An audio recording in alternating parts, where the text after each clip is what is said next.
Oke, halo semuanya, selamat datang di channel Gawai Anime dan kembali bersama admin Allen. Musim baru, anime baru.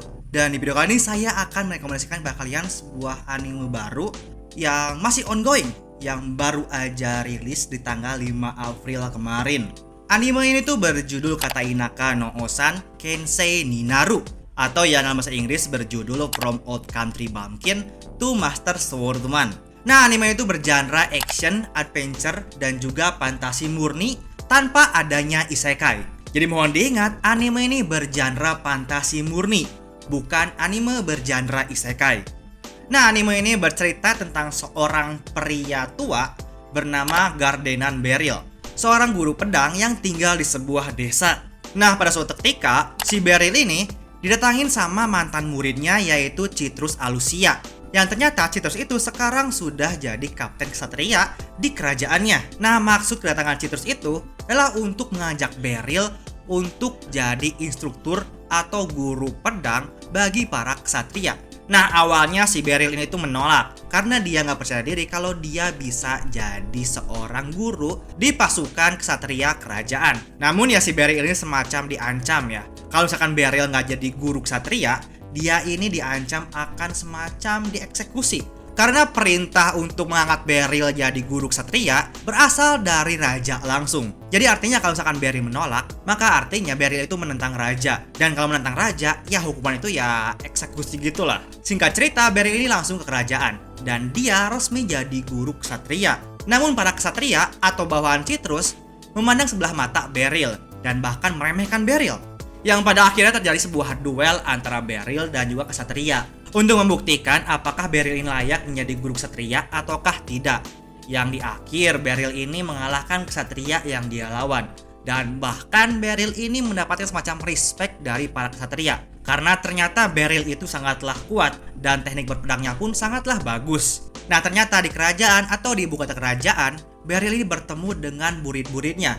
Banyak sekali murid-muridnya yang tinggal di ibu kota kerajaan dan sudah mendapatkan pekerjaan yang bagus banget. Kayak tadi Citrus yang udah jadi kapten ksatria, lalu ada juga Kuruni yang menjadi ksatria kerajaan, dan bahkan ada Surena Lysandra, seorang murid Beryl yang saat ini menjadi top tier adventure atau top tier petualang. Nah, ternyata ya, Beryl ini ternyata adalah seorang yang sangat kuat, seorang pendekar pedang yang kuat banget, yang kehebatannya bisa terlihat dari murid-muridnya yang sukses. Gak ada murid-muridnya yang lemah. Semua murid Beryl itu kuat-kuat, bahkan mendapatkan posisi yang tinggi banget. Namun memang Beryl ini ya menganggap dirinya itu lemah banget, atau ya tidak layak dipanggil sebagai swordman. Dia itu menganggap dirinya gak layak gitu. Ya bisa dibilang mungkin si Beryl ini memiliki semacam inferior complex ya. Sebuah kesadaran di mana si Beryl ini menganggap dirinya itu rendah banget. Padahal ya aslinya Beryl ini sangatlah kuat. Ya mungkin secara simpelnya anime ini bercerita tentang seorang yang kuat, tapi dia nggak sadar kalau dirinya itu kuat banget. Sebuah premis yang simpel banget, tapi mungkin itulah yang kita butuhkan untuk sebuah anime fantasi. Sebuah anime fantasi itu bagi saya nggak perlu ribet-ribet di bagian sinopsis, premis, atau latar belakang karakter. Cukup sebagai orang yang kuat aja. Gak perlu ada gimmick kayak reinkarnasi dewa, reinkarnasi penyihir kuat, reinkarnasi naga, atau bahkan anak dewa. Gak perlu. Cukup orang yang kuat aja gitu. Jadi anime ini sangat cocok bagi kalian yang suka anime fantasi yang murni, yang tidak lebay banget di bagian story-nya. Nah, anime ini digarap oleh studio Pasiwan dan juga Hayabusa Film. Nah, studio Pasiwan itu ada studio yang membuat Spice and Wolf Remake, Mieruko-chan, Roka no Yusa, Isura, Isekai Make You, dan lain-lain. Untuk Hayabusa Film sendiri, ada studio yang juga membuat Spice and Wolf Remake, lalu Mato Seihei no Slap Season 2. Dari segi studio, kita bisa tahu kalau anime ini mungkin punya visual yang bagus, karena anime ini digarap oleh studio Pasiwan, sebuah studio yang punya portofolio anime yang banyak. Apalagi studio Pasiwan itu sudah banyak menggarap anime fantasi. Jadi sangat cocok ketika studio Pasiwan itu menggarap anime ini. Nah, tadi kita sudah bahas sinopsis dan juga studionya. Sekarang kita masuk ke seiyunya. Nah, untuk karakter Beryl Gardenan diisi oleh Hirata Hiroaki, seiyu Sanji dari One Piece, Kaburagi Kotetsu dari Tiger and Bunny, Suboi Ryotaro atau Klein dari Sword Art Online, lalu Fujimoto Shiro dari Aono Exorcist, Rakam dari Grand Blue Fantasy, dan masih banyak lagi. Kalau kita lihat MC Beryl itu diisi oleh seiyu yang veteran banget ya, karena dia udah banyak dan juga udah lama ngisi karakter anime. Lalu untuk karakter Surena Lysandra diisi oleh Ueda Hitomi, seiyu Soumei Yoshino dari Raisen wa Taningai, lalu Godship dari Uma Musume, dan beberapa karakter lainnya. Untuk Ueda Hitomi memang kayaknya dia itu belum banyak ngisi karakter anime ya. Tapi tenang aja, ketika saya nonton anime ini, Ueda Hitomi itu sangat cocok banget dan juga sangat bagus, sangat ahli ketika ngisi suara Lysandra. Lalu untuk karakter Alucia Citrus diisi oleh Toyama Nao, seorang seiyu favorit saya karena dia udah ngisi banyak karakter. Mulai dari Kirisaki Chitoge dari Nisekoi, lalu Yuiga Hamayui dari Orega Iru, Shima Rin dari Yuru Camp, Sarashina Ruka dari Kanojo Okarishimas, Koga Tomoe dari Seishun Butayaro, Ichinose Honami dari Yojitsu, Kasaki Nozomi dari Hibiki Euphonium, dan masih banyak lagi. Ya, mungkin kalian semua udah kenal dengan Toyama Nao ya. Karena Toyama Nao itu memang terkenal sebagai seiyu yang selalu kalah, atau karakter-karakter yang diisi oleh Toyama Nao kebanyakan itu kalah semua, kalah dalam waifu war, seperti Yuiga Hamayui dari Orega Iru. Lalu kita masuk ke karakter Piscelle Harberel. Piscelle Harbeler, nggak tahu lah, aku nggak tahu cara bacanya karena cukup sulit. Nah, untuk karakter ini diisi oleh Yano Hinaki, seiyu Sawaki Momoe dari Wonder Egg Priority, Sakura Mori Akane dari kelas Nodaiki Raina Joshi, Sarada Odin dari Henjin no Salad Bowl, Nanba Tomo dari Kuroiwa Medaka, dan masih banyak lagi. Nah, untuk Yono Hinaki mungkin sama kayak Ueda Hitomi, seorang seiyu yang masih belum banyak ngisi karakter, atau ya mungkin dia ini masih pemula. Lanjut kita ke karakter Diamond Lucy yang diisi oleh Saito Chiwa, seiyu Senjogahara Hitagi dari Monogatari Series, Akemi Homura dari Magia Record, Yona dari Akatsuki no Yona, Chloe dari Fate Series, Tamamono Moe dari Pet Series juga, Aida Riko dari Kuroko no Basket, dan masih banyak lagi. Karakter terbaru yang populer banget yang diisi oleh Saito Chiwa, kalau nggak salah Castores dari game Honkai Star Rail. Karakter game yang saat ini lagi naik banget ya, apalagi di bagian para karbit Honkai Star Rail. Dan ya, Saito Chiwa adalah seiyu populer yang karakternya itu sangatlah ikonik banget, apalagi Senjogahara Hitagi dari Monogatari Series.